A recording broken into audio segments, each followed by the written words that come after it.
Hello, everyone. Welcome to the Savary Island Community Plan webinar. We'll get started in just a few minutes here.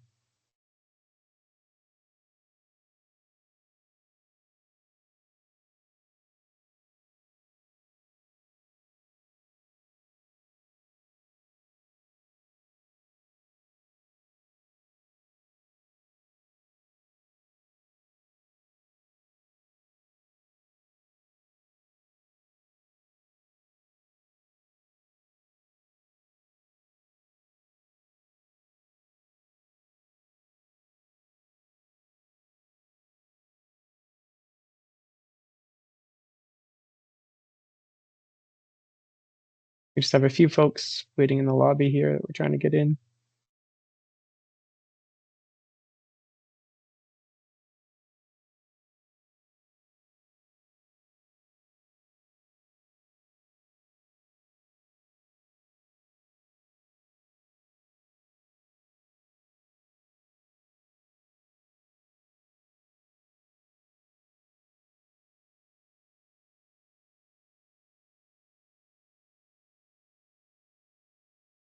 Emer just seems to be having a hard time getting in. I don't know what's going on. It keeps popping up.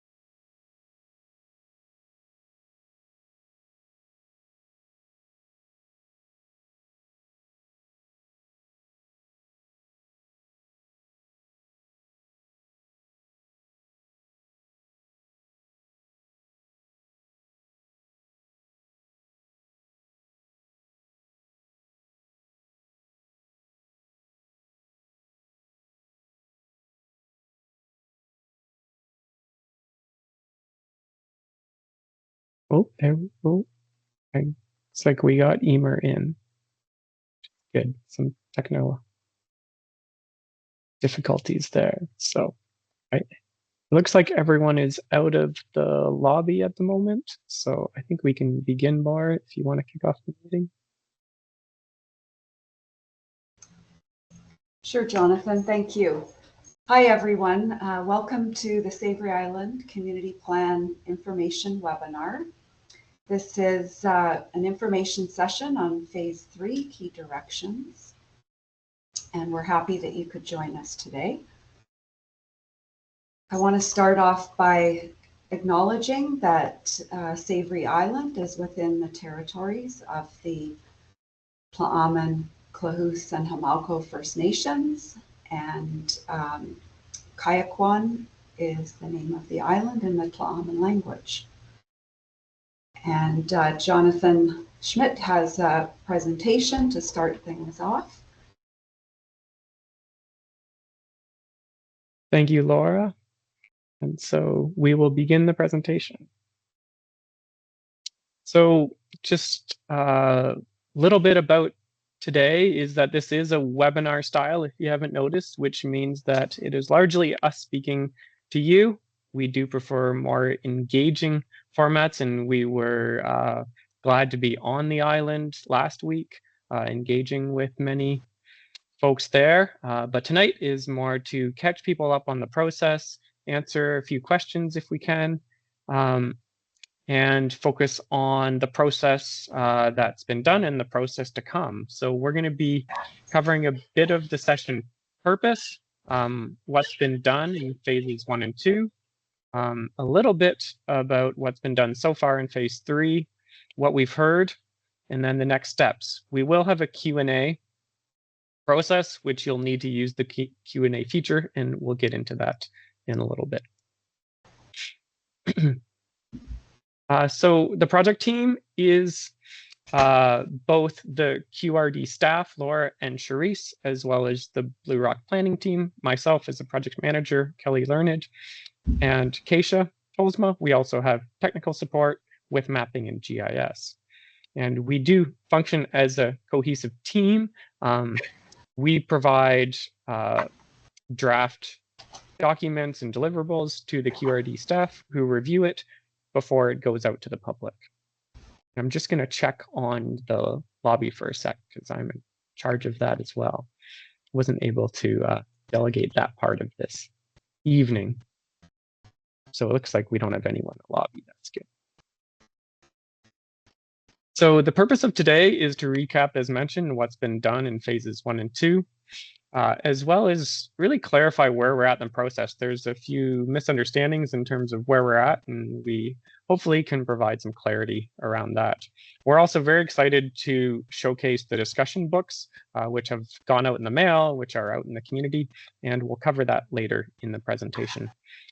We also have a few highlights on what we heard during our in-person engagement on the island. And then we'll focus on what comes next. So what do we do with all of this engagement, all of the surveys that we receive, all the feedback that we hear? What do we do with that? How does it get put into the draft plan? And then what is the opportunity in the coming phases to engage on that draft plan?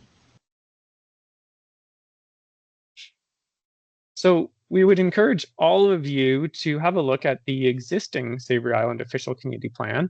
Many of you have already read it, we know. It's a very keen group on the island who have read this document, the existing official community plan, page by page. And if you haven't, please have a look at it. This is where it all begins. So there was direction at the QRD to update this plan. It is almost 20 years old now. And so it's the time to update it, renew it, to check the vision and direction and the policies. A lot has changed since 2006. And so that's why this project is being undertaken.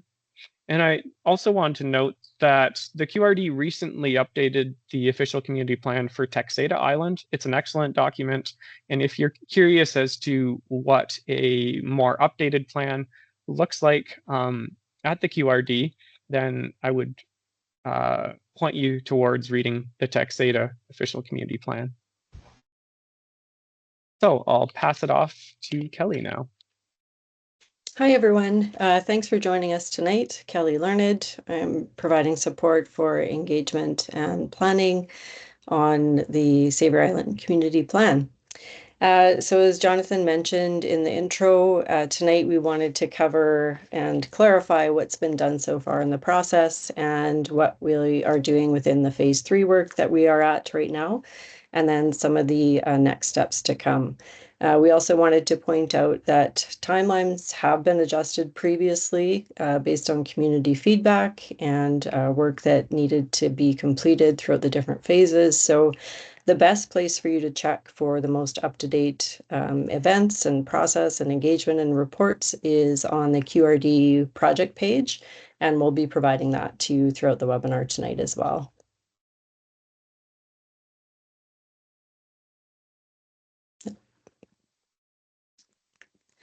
So in phase 1, that was our project initiation. We began that back in August of 2024.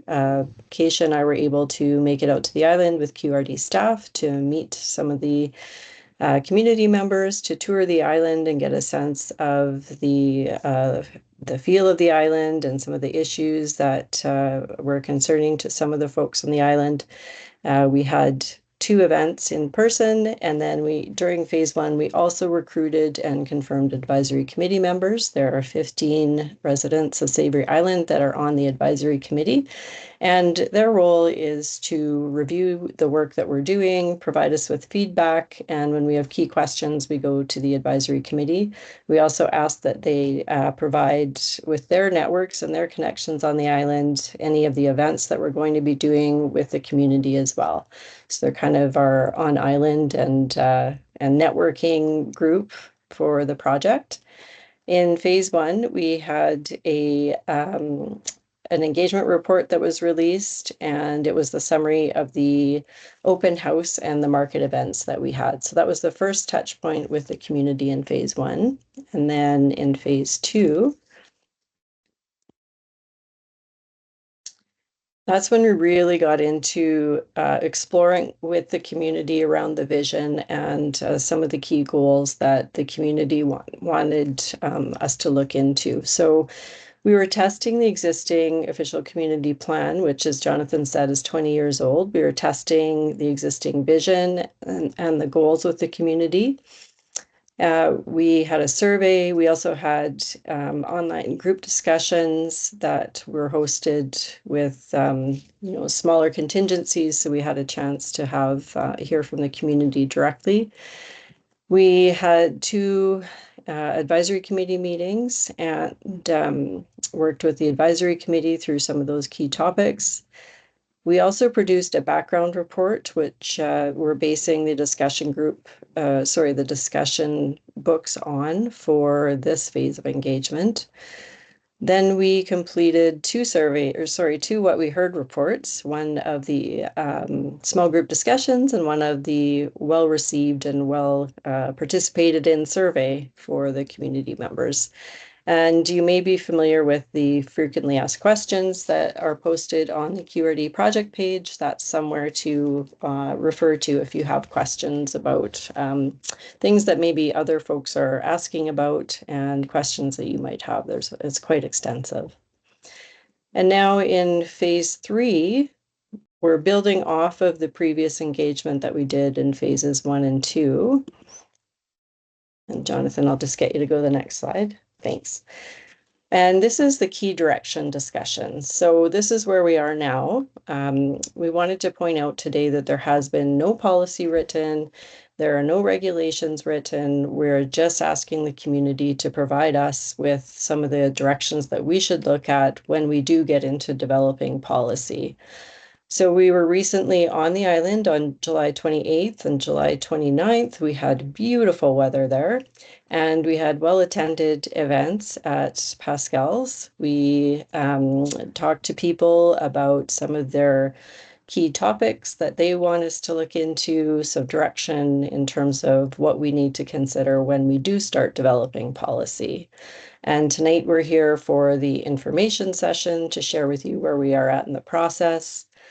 One of the deliverables we had, you should have received in the mail to your mailing address that the QRD has. There's also hard copies of the discussion books available on Island, and the discussion book is also on the QRD project page.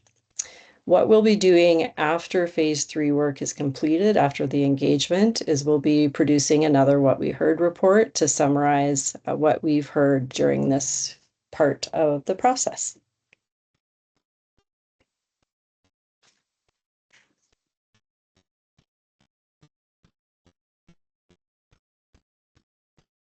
So some of the key takeaways so far, and I want to really stress so far to be really clear that we haven't done any in-depth analysis yet, but we did hear some reoccurring themes. So we wanted to just touch on those a little bit for those that are listening tonight. And again, we'll get more in-depth reporting once the survey closes at near the end of August.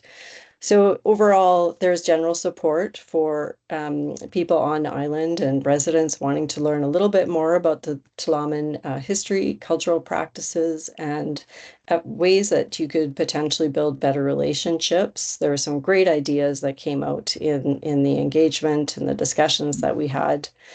There is very strong support for more education around a lot of the different issues, the topic tables that we had at the in-person events related to groundwater, slopes, sensitive areas, instead of regulation. And we heard that loud and clear. There was not a lot of support for permitting, zoning, or regulations. There was a little bit of support, but most of what we heard was that there's not very strong support for that at this point in time. And again, I just want to reiterate, we did hear people very upset at the in-person engagement, thinking that we had policies already completed and that regulations were in place for the community plan, and that's not accurate. We are still engaging, and we're asking to have direction on what kind of policy we would be including in the community plan once we get to that stage. And so, Jonathan, I'm going to hand it over to you now just to provide some of the highlights from the in-person sessions that we had at the end of July. Sure. So in front of you are some verbatim comments that were written down during the in-person session. And if you weren't there, they were based on different themes which align with the discussion books. And so on the left-hand side of the screen is how should the community plan address sensitive ecosystems? And that was the area that I was at, the topic table. And there was a smattering of different ideas, everything from opposition to regulations and setbacks to questions about how to deal with questions and ideas, how to deal with old cars. The need for public washrooms came up. Some people had a desire for more conservation land. There was also some questions on some of the existing mapping in the 2006 or the existing OCP around sensitive ecosystems. Where did that mapping come from? So more of a questioning and education on the background information. There was largely a focus on moving away from regulations and focusing on that education piece, getting people to understand what needs to be done or needs to be investigated if they're doing development on their property around sensitive ecosystems. And so we will provide all of these photos of the verbatim comments in the What We Heard report for people to browse, and they can really get a sense and a flavor for how those sessions, the in-person ones, went, as well as we'll have an extensive analysis of the online survey. So on the other half of the screen was the area of how should the community plan protect from coastal flooding and erosion and slope hazards. And I'll just pick a few to read here. So guidelines are good, as mentioned. Clear guidelines, minimizing risk, and education. Education comes up a couple times. Deer come up as well, eating the foliage. More mention of guidelines. The property owners are stewards, so this idea that the property owners understand the land and they steward the land.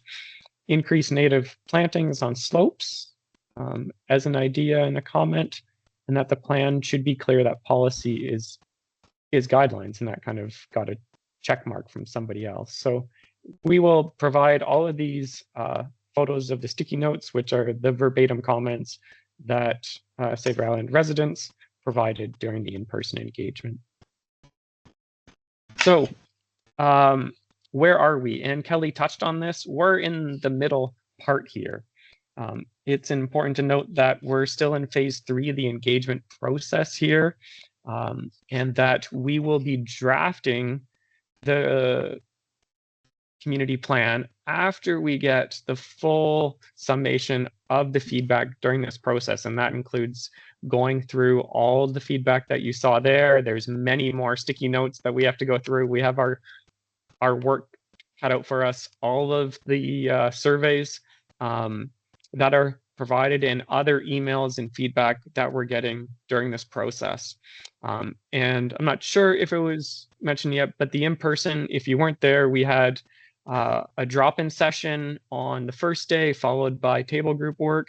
And then the second day, we were open for drop-in during the market time. So a number of hours, lots of feedback and sticky notes that we have to go through.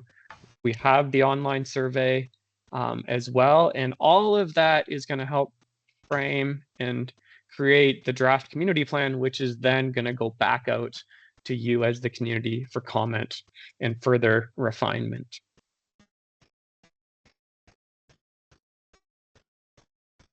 So as Kelly mentioned, we do have these beautiful looking discussion books that are both in the mail and in your email if you're on the email list. There is also available hard copies available at the Lund water taxi. We left 25 there. They might be gone.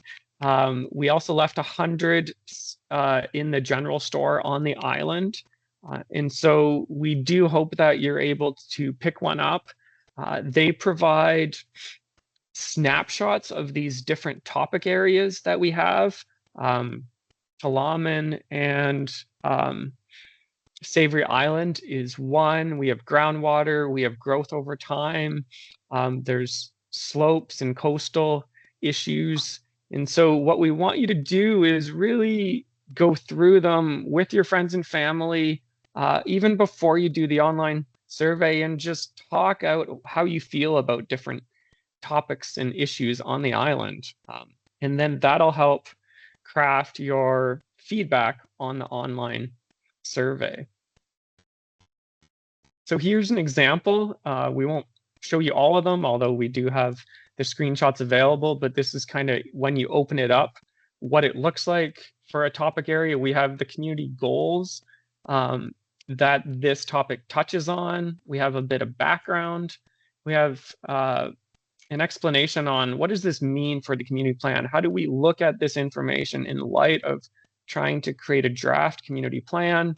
Then each topic area has both a past, kind of a summary, present summary, and then a future. What could this mean for the future? How do we look at it? And then there's some community discussion questions that you can go through as mentioned with your friends and family, or you can go through in your head, and that can help craft your answers for the online survey. We also have, especially with the digital version, we have hyperlinks that will take you to these other resources that are available that this information was based upon. And then once you're done all that, we encourage you go online, complete the survey. It takes a bit of time, but we really think that the issues on the island are important, that it warrants the time needed. We will go through them all. There are spaces for open-ended comments that's takes extra time for us to go through, but it enables you to really share your opinions with us, get your ideas out if they don't exactly align with the questions that we've asked, that we provide that opportunity for those open-ended questions in case we've missed asking a question that you want to answer or an idea that you want to provide us with. Kelly, I'll pass it back to you here. Anything that I've missed through the discussion books or in regards to the survey? No, you've covered it all. Again, this is the address that you go to access the survey. You can also use the QR code from the discussion book as well. So we'll go to the next slide, Jonathan.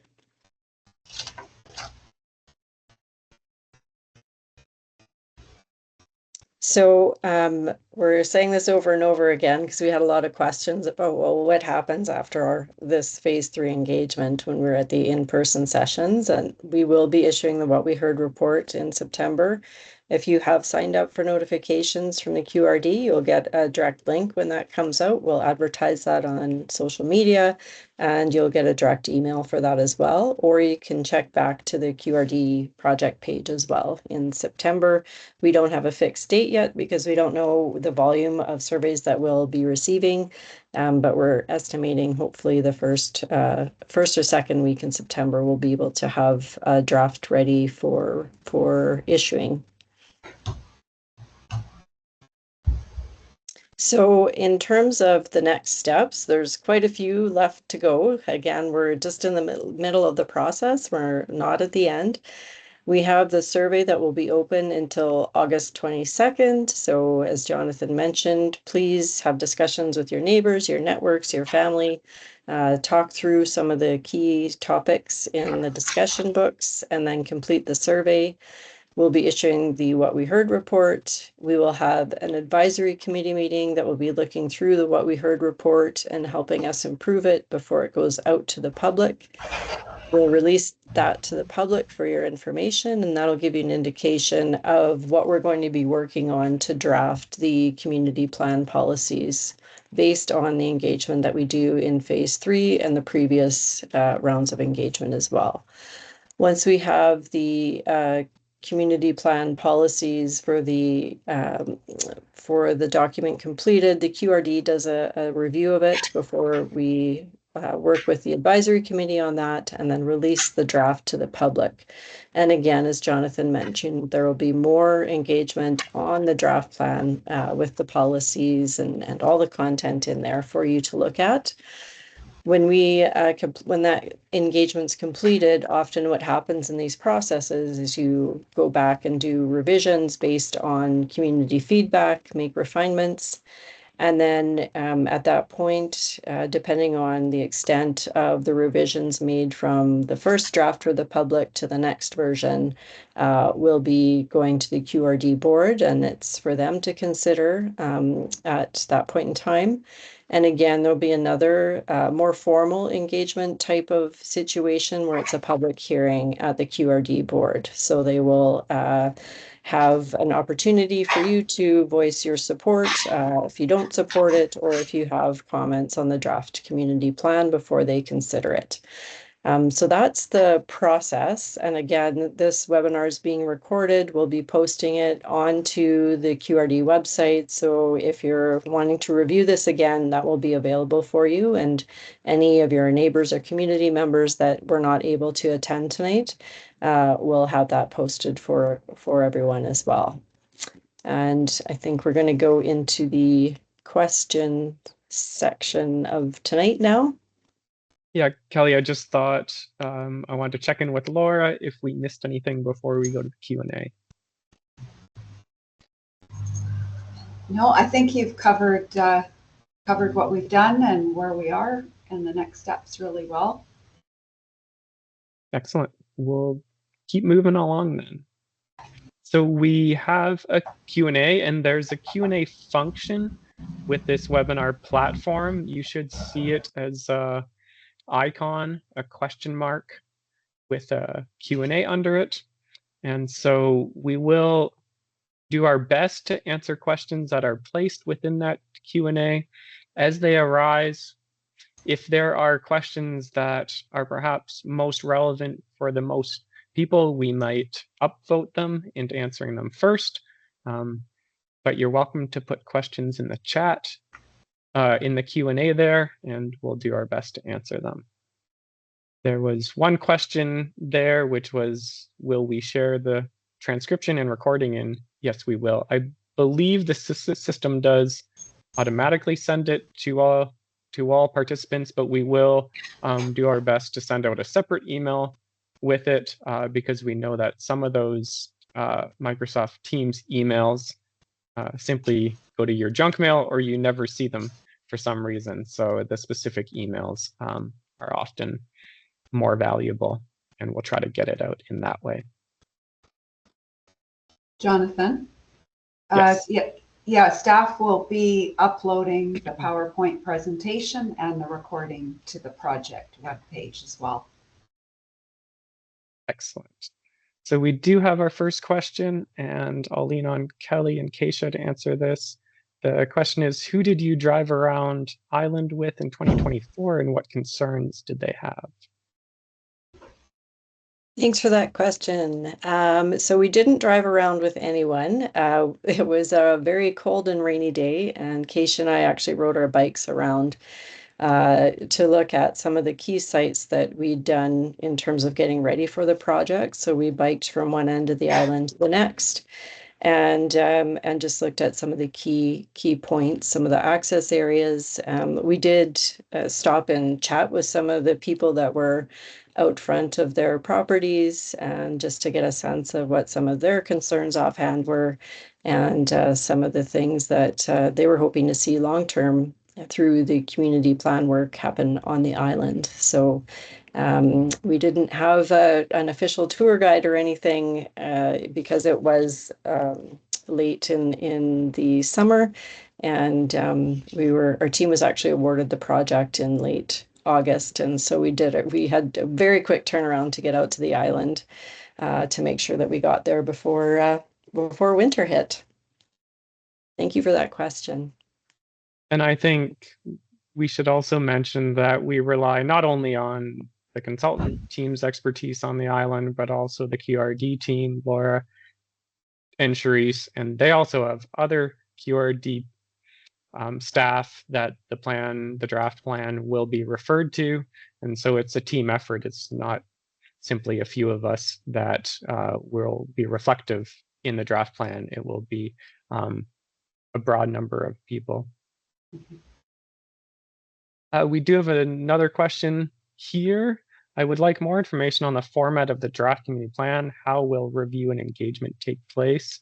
I think regarding the format, as mentioned, the Texada official community plan, the Texada Island official community plan is a really nice format. It lays out well. It has policies that are likely going to be of a similar nature on Savary Island. And that was done just 2 years ago, I believe. Laura, do you want to say more on the format of the community plan? Thanks, Jonathan. Yeah, I wonder if the question is more about the format of the engagement. And if that's the case, our format would be what we've used in other electoral areas, including on Texada Island, where we have the draft plan, we have it available on the project web page. We would notify all property owners that there is a draft completed and how they can view it, how they can download it. If they want a hard copy, we can arrange for that. And then we would probably have to do a hybrid format like we have so far. We'd have online engagement and we'd have some on-island engagement to get feedback on the policy and the draft plan. Makes sense. I will put up another question here. Came in.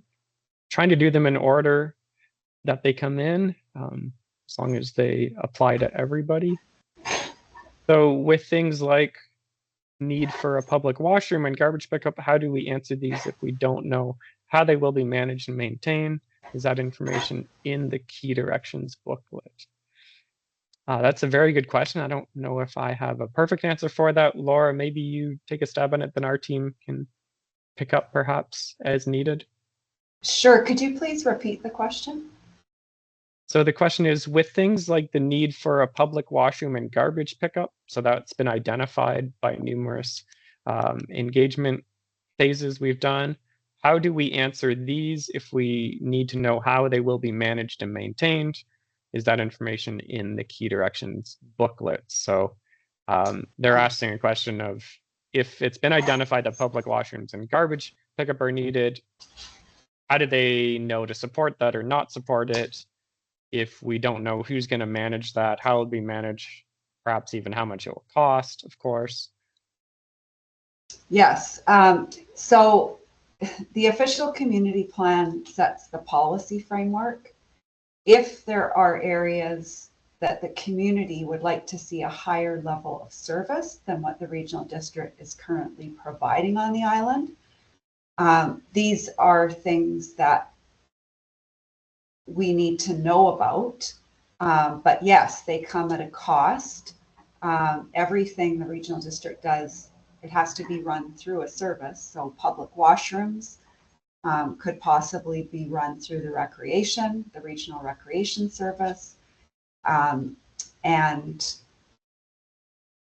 garbage and recycling bins on the island would go through solid waste. But the plan won't necessarily say that these things will happen. So we're checking in, is there enough of the community that is interested in having a higher level of service in these areas? And if so, the regional district will explore what it would cost, what service it would run through, what the tax implications would be for the community. So that wouldn't happen in the plan, that would happen after the plan is adopted. And if there's enough interest in any particular service being expanded, then that would be identified in the plan. As an example, in Area A, they wanted more beach access sites. And so there's a policy in the plan that under the parks and recreation policies that the regional district will explore the provision of additional beach access sites in electoral area A. Doesn't mean that we will, but we will explore it. And if those opportunities arise, then we'll work with the community to try to make that happen. So that's I think the best way to look at any of the infrastructure and service questions. And Laura, it's been the practice of the QRD to use the language of investigate, explore, rather than the QRD will do this. It's correct. You know, other communities, maybe they go that direction, but the QRD's approach to OCP policy has largely been the QRD will explore this issue, don't want to tie the hands of council spending money on that issue necessarily if they don't know how much it costs, but they will explore it, explore the cost, explore how it's done, and then they could action it after they have that information. But the OCP can provide that policy of, we want to explore this issue, there's community support for it, but we can't necessarily go down all the different rabbit holes of all the different issues and cost everything out at the community plan phase, and give an exact work plan to staff or the QRD at this. That's not really the OCP process. That's correct. All right, we'll keep moving through the questions here. I'll go back down to the bottom. But this one in, why does the discussion booklet reference development permit areas? That's EPAs, when the FAQs document on your webpage makes it clear that Savary Island property residents do not want regulations or permits. And so this came up a couple of times during the in-person engagement. And our response was that while individuals and while a strong group of individuals do not want regulations or permits, we have heard from a few folks that think that that wouldn't be the worst idea depending on how it would go. And so we just wanted to make sure that we asked the question again to the community. Previously, the question was asked in a survey format early in the process, and so we're checking in again. We want to validate and confirm these directions, and we really want to make sure that we have strong direction to move forward with. If development permit areas are not in the plan, then we can really have strong evidence to say that we've engaged the community, and that was a result of the community feedback. Kelly or Laura, do you want to add to that at all? I would just add that the reason development permit areas are referenced in the discussion book is because the 2006 official community plan does have a development permit area and does have development assessment areas. And so that's why the language is used. And a development permit area is the only tool in an official community plan that is somewhat regulatory. And so we wanted to show the full spectrum of options for dealing with each of the key issues that have come out in the engagement so far. So that's why the discussion book references development permit areas under some of the topics.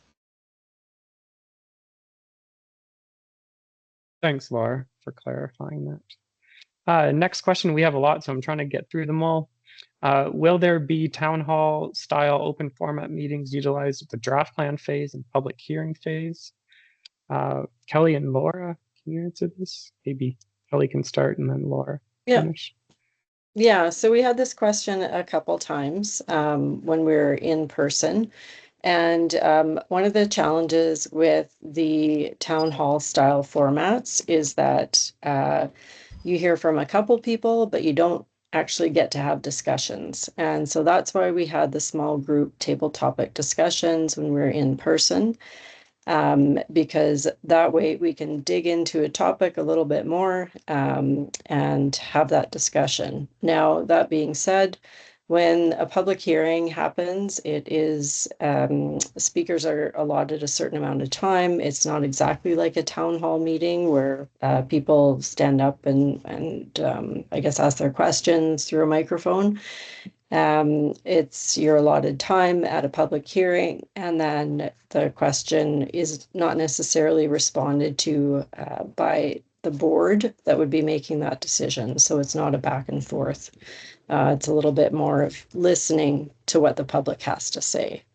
So we haven't entertained yet at this point in time the town hall style. They are quite disruptive and don't tend to accomplish a lot of good direction when you're working on these types of plans. But again, as I said at the beginning of the presentation tonight, we have been adapting and adjusting as we go to try and make it a little bit more effective as we move through the process. So Laura, I'll just ask if you have anything to add to that. Thanks, Kelly. Yeah, I'll just add that this planning process, it has been designed to be aligned with the best practices in the International Association of Public Participation. IAP2, I believe, is the acronym. Yep. And the regional district has a communications policy and that includes an engagement framework. It also is based on the International Association of Public Participation and best practices. And in the field of planning, town halls are kind of a way of the past because they do, like Kelly said, they can get co-opted and only a couple of people or a small handful of people get the opportunity to speak, and not everyone in attendance gets to speak. So we prefer doing an open house style and a small workshop based style where everyone gets an equal opportunity to share their ideas, and one-on-one conversation with the project team allows for people that aren't comfortable speaking in front of groups to be able to share their ideas. And so we have a multi-pronged approach. It does not include town hall meetings, and that's the reasons I cited or why.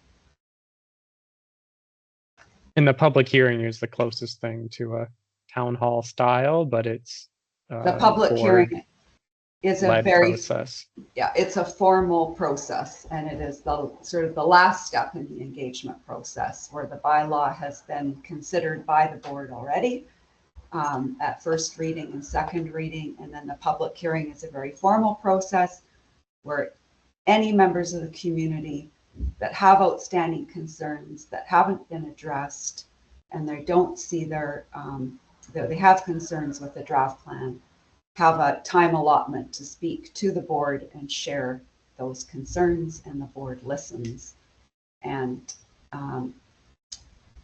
what they hear influences their decision. We're probably going to keep you talking a bit here, Laura. We do have another question.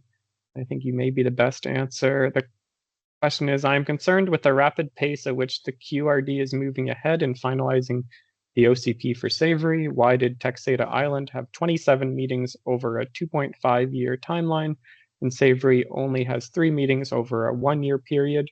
Why not give us more opportunities to voice our concerns and have our questions answered? It seems that you have something drafted already if you are planning on releasing a draft OCP in September, and the survey only closes late August. Give you a chance to respond to that, Laura, and the rest of us can support you as needed. Sure.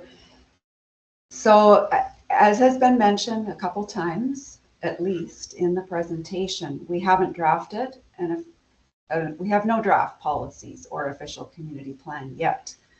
And we're still very much in the community engagement process. And so the next document that will be drafted is the What We Heard report. And it's going to summarize everything we've heard through all the different engagement sessions in phase 3 and all the results of the survey. And all of that information we will review together with the Savary Island Community Plan Advisory Committee. And we will refine that document based on some feedback from the committee. Then we'll release it to the public. And then we will be drafting the official community plan. So nothing has been drafted yet. No decisions have been made on which direction to go.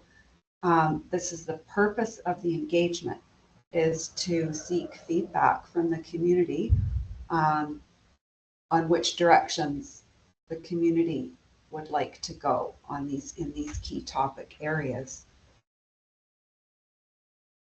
Did I miss any part of the question? I think, Laura, there's, I think some of the concern is that there's an impression that because what's posted right now is the timeline, that the OCP is already drafted, because the person is saying that the survey closes like August and then releasing a draft OCP in September. We've committed to releasing the What We Heard in September. And that once we do that, we have to draft the policy. So I'm not certain that we'd be able to get all of that completed in September. And as we mentioned earlier, as we gather in information, we do the What We Heards, and then we have to do the other work, which would include drafting the policy. We may have to change the timeline as we go. And we've been doing that as we move through the process and making sure that, we're communicating back to the community to say, here's when we're planning on releasing it, and here's the review period. So the most up-to-date information, again, will be on the QRD website. And we've been using the adaptive management approach throughout this process to do what we can based on what the deliverables are and what we're hearing from the community. For clarity, could you go back to the slide that has the timeline on it? Because I think there's some confusion. We have adjusted the timeline, and phase 3 is, spring, summer 2025. It's a little bit further back. That's just glitching.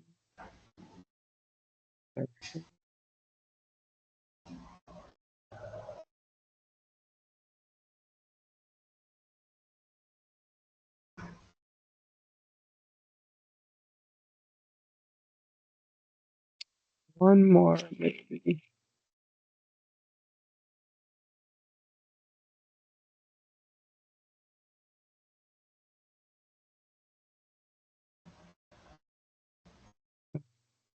I think 2 more.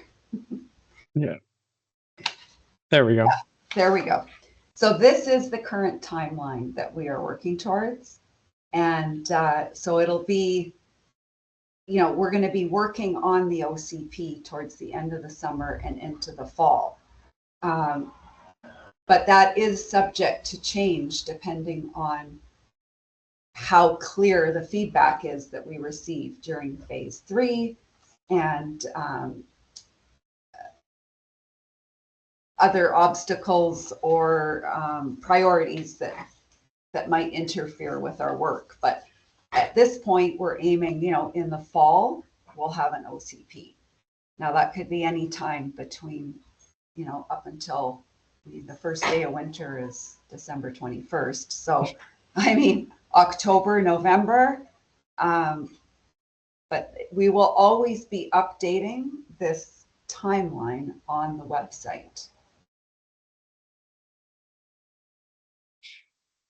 All right, we have another question. We'll try to keep churning through these. Are landowners going to be able to vote on the final plan? So that's not the process as per the board and per the board's association with the Local Government Act, it is a decision of the board, and a majority of the board would have to vote in favor in order to pass it. Laura, anything further on that? Just that the, as we've said, the draft plan we will engage with the community on, and we will be engaging with the advisory committee on. And so there's going to be numerous touch points before the OCP is considered ready to go through the bylaw adoption process. And Jonathan is correct that it is the board that votes on whether to adopt the OCP as a bylaw or not, and they can't fetter that authority to the community or to an advisory committee. That is board authority to set bylaw and policy.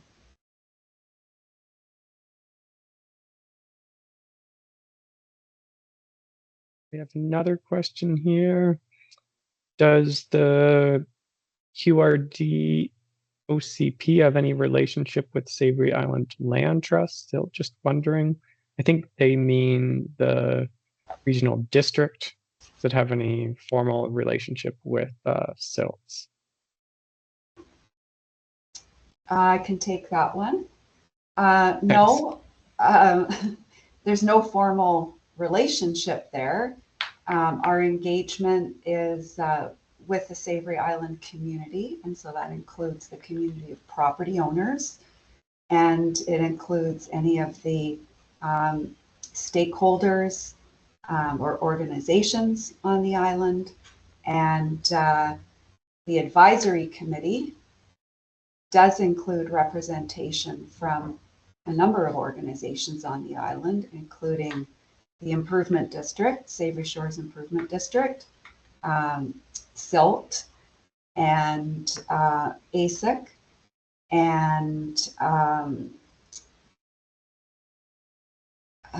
First Nations, Tla'amin Nation,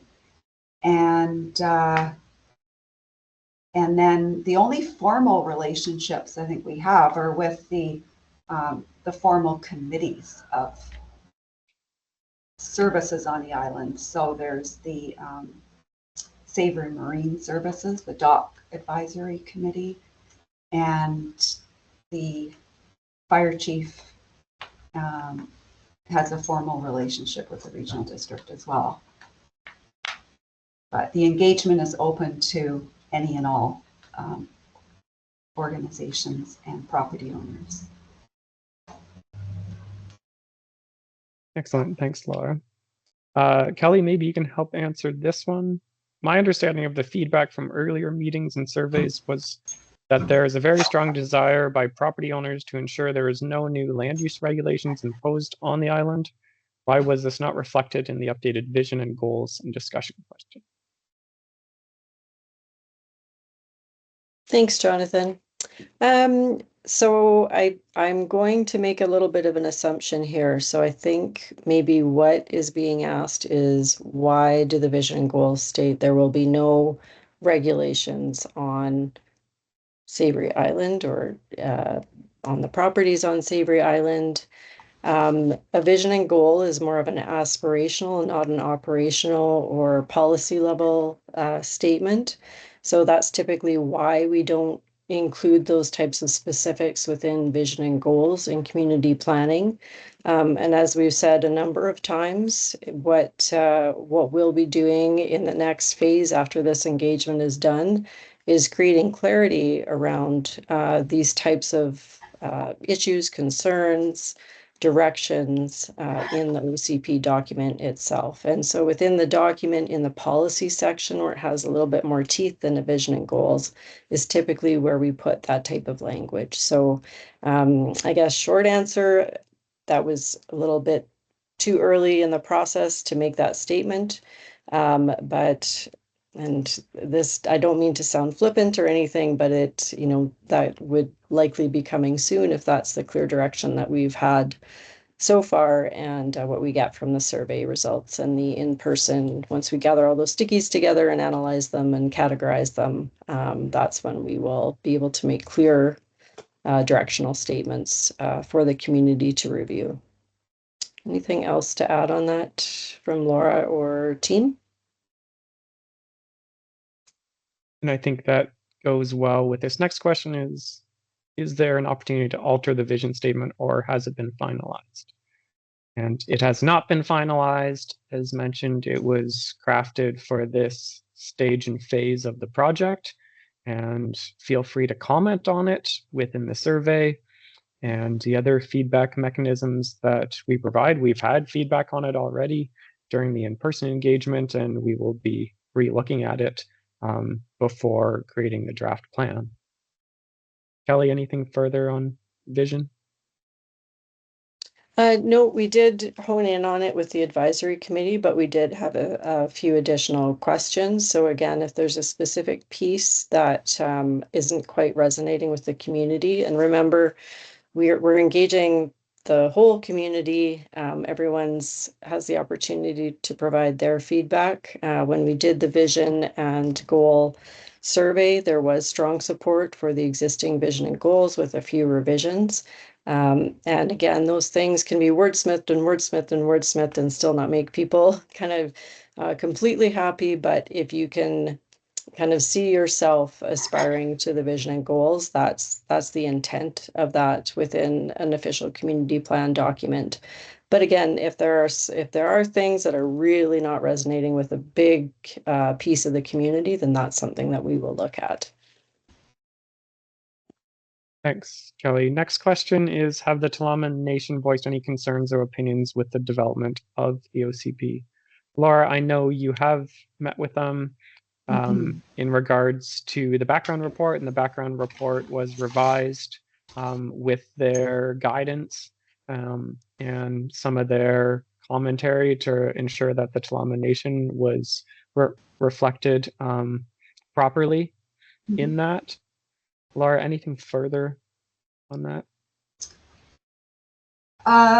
Yeah, so the regional district has a protocol agreement with the Tla'amin Nation that we will cooperate, coordinate on land use planning initiatives. And so as we've moved through the process to date, phase 1, phase 2, and starting in phase 3, Tla'amin's been involved in all 3 phases and helped to shape the latest document, which is the discussion book that you received in the mail.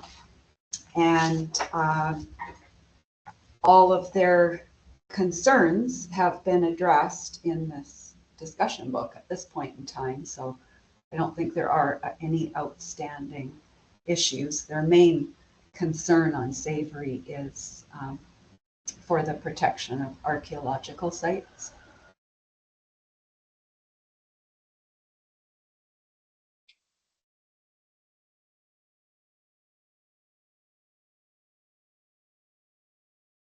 Thanks, Laura. We have another question here. It is, the discussion around regulation seems to be leaning towards 100% against regulations permitting zoning. Is it an either or? Is there any possibility for some things to be regulated while others aren't? I don't understand how to answer the question around regulations when it seems that everything land use, water, setbacks between neighbors is being included in regulations. I would hope that some things could be regulated. Can they? So Laura, I think this goes in sort of how regulations would be enacted at the QRD, which would be a process that would have to be set up, staff that would have to be set up around it.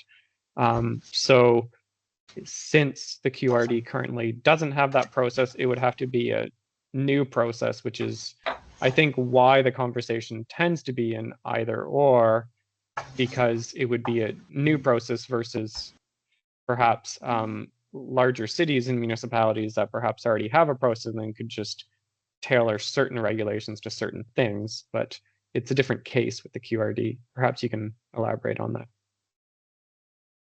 Yeah, the question sounded to me like it was referencing some of the items in the growth over time section and the discussion questions that ask around size of dwellings and setbacks between septic and wells, etc. And my answer to the question would be yes, it can be an either or it can be a bit of regulation or, you know, a little bit more or more. But there are a lot of regulations that the regional district doesn't control. It's provincial agencies. And so the plan can highlight what some of those regulations are. Like there are regulated setbacks between wells and septic for on-site service lots. Those currently aren't specified very clearly in the official community plan, but they could be because those are regulations. And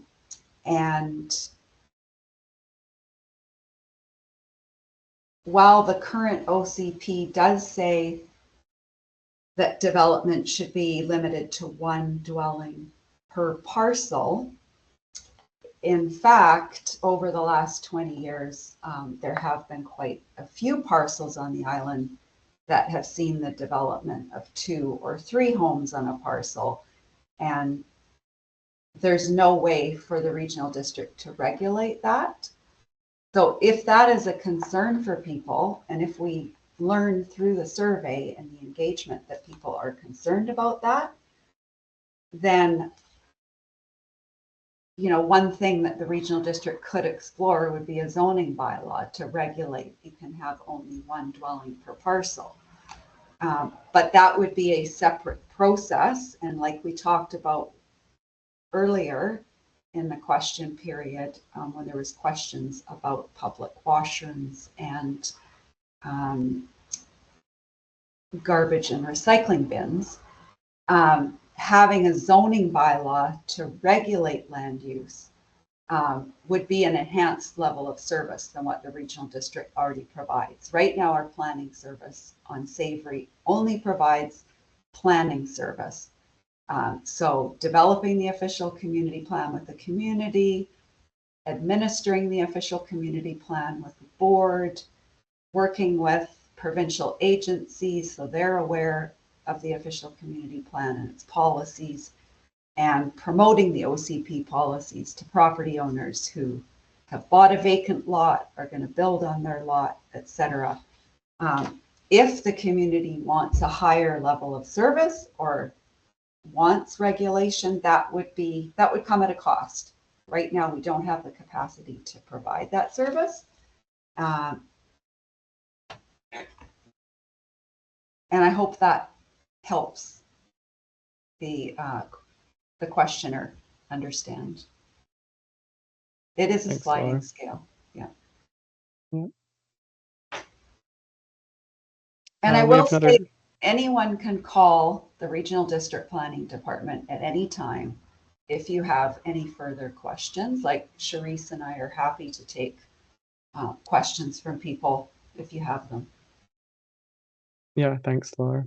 We are past our time, but if people are okay to continue, we do have a number of questions still unanswered that we haven't posted yet. So if you bear with us, we'll try to do our best to answer a few more here.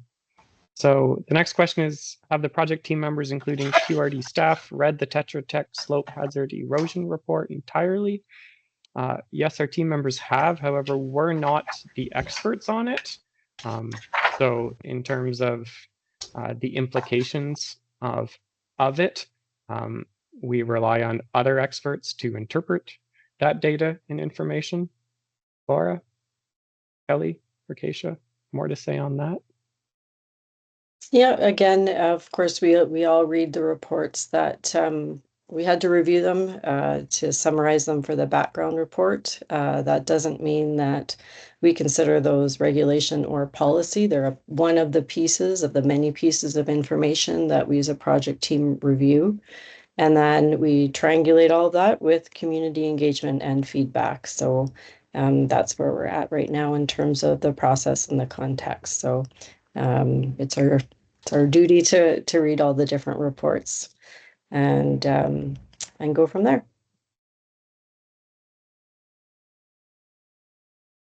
I will just add that yes, I've read the Tetra Tech report. Yes, I worked with the consultants that did the report.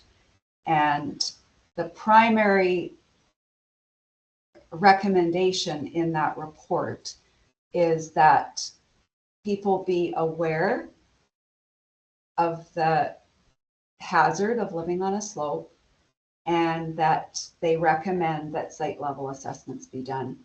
And that is currently the policy in the 2006 OCP, that properties that are within that area along the bank of the steep slope should seek advice from a geotech or have a site level assessment done.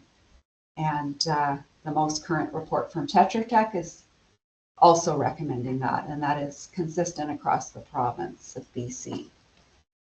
It's a best practice.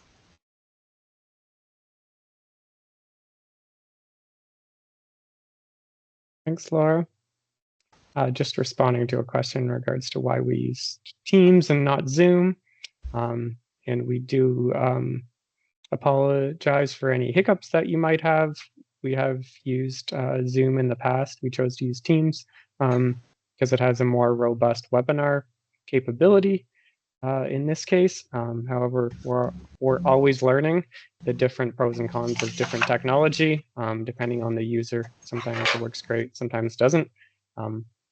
And so apologies if there are some hiccups in that regard. We'll try to go to a few more questions. Kelly, Laura, how much? We have 2, 3, maybe about 8 to 10 more questions, but some of them overlap with existing comments. There's a lot of questions in regards to the time frame and the as some comments feeling it's a rushed process compared to the Texada process, so they're looking for more time. That's a couple of the questions here, and the others are in regards to regulations. I believe we've answered a lot of those topics, but I'll try to find maybe 1 or 2 more that we haven't covered, perhaps. How does that sound?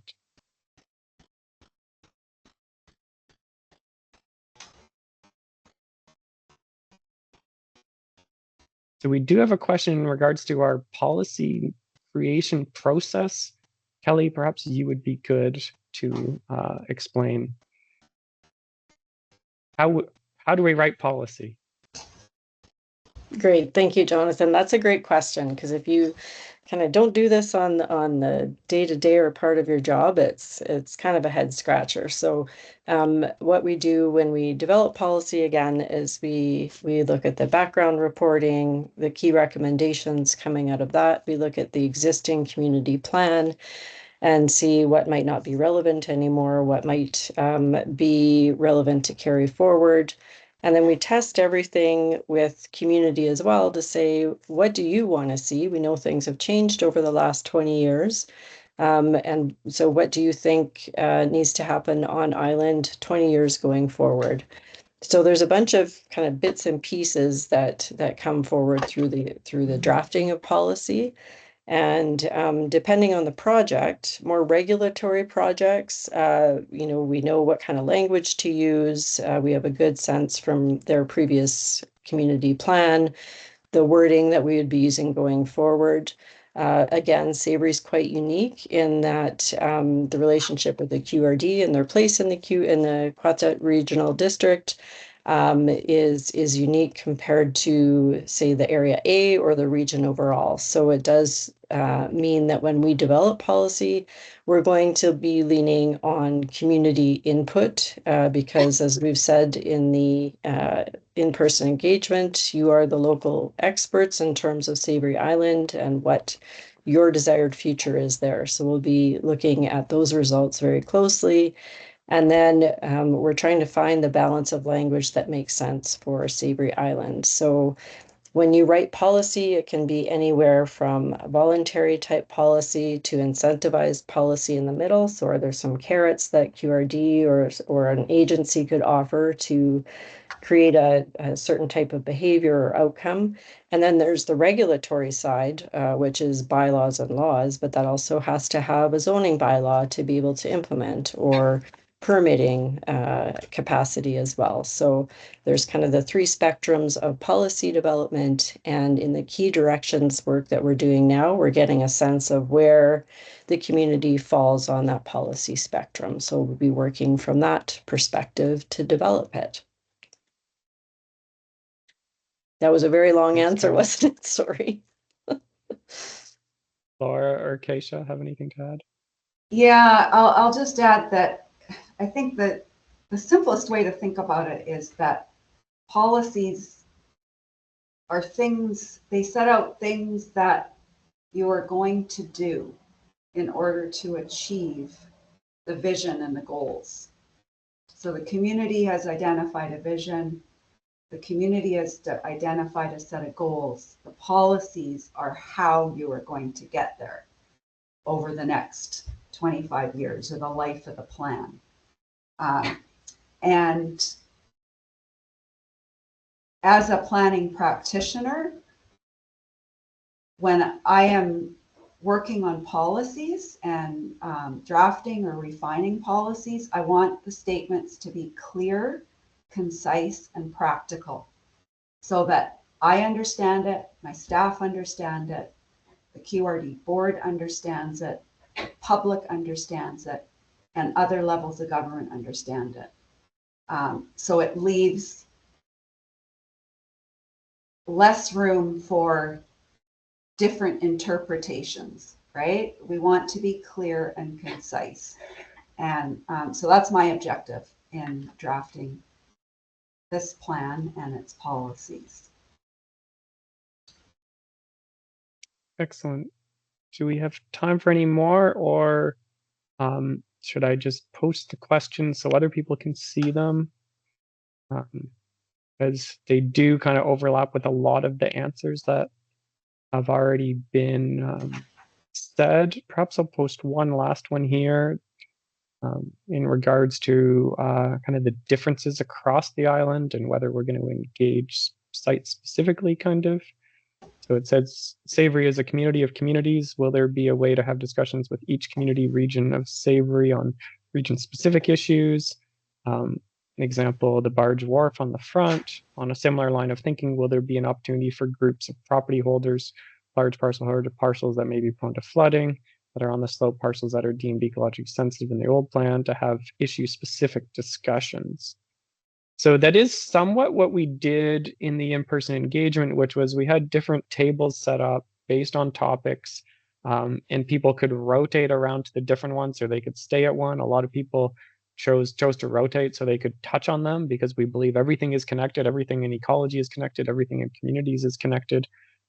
If property owners themselves want to take the discussion book, have those coffee chats amongst your fellow Savary residents, and then provide kind of the group's thinking within a survey that you fill out online, or an email. We're open to that. We want these topics to be discussed across the island with all the different parcels that have site-specific issues. And so if that's the way you want to take it, then we're okay with that. I don't believe that our team has any plans to engage just on a specific topic. We do want to take advantage of the limited opportunities we have to engage by really touching on as much as we can. Laura, Kelly? I think it's an interesting suggestion. I think we could take it under advisement. I mean, we haven't designed the engagement on the draft OCP yet. There might be the ability to do that kind of approach. So I think we'll just take note of it. Yeah, I'm gonna just post the rest of the questions so that everybody can see them. don't want to be seen as filtering too much here. It's just time. That's always the tricky thing. If there are any of our team that wish to respond to these questions before we go and log off tonight, then feel free. There are a number of them, and they do touch on both regulations and then the time frame. I say they're try to kind of leave the ones that were in those two buckets that I felt like we answered. Perhaps throw it to the rest of the team here if we want to provide any further clarity on especially those two topics or any others before we log off.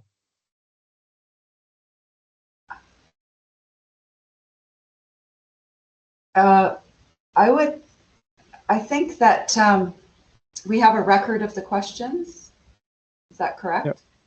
And Yep. so I'd like to just say to the group that is in attendance that, and we mentioned this at our workshop sessions last week on the island, that these questions that we're receiving, we will be updating the frequently asked questions document on the website with any new questions.